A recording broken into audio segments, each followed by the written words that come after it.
Hey guys. Whew, sorry, I'm out of breath. Today I'm going to show you very quick how to flush a toilet without running water. First of all, get a bunch of gallons of water. Remove your toilet lid. You can either fill up the tank here or you can pour water directly into the toilet bowl.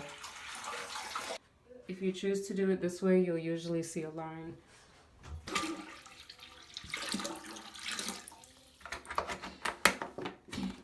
And then you just want to hold this down until you hear it flush all the way.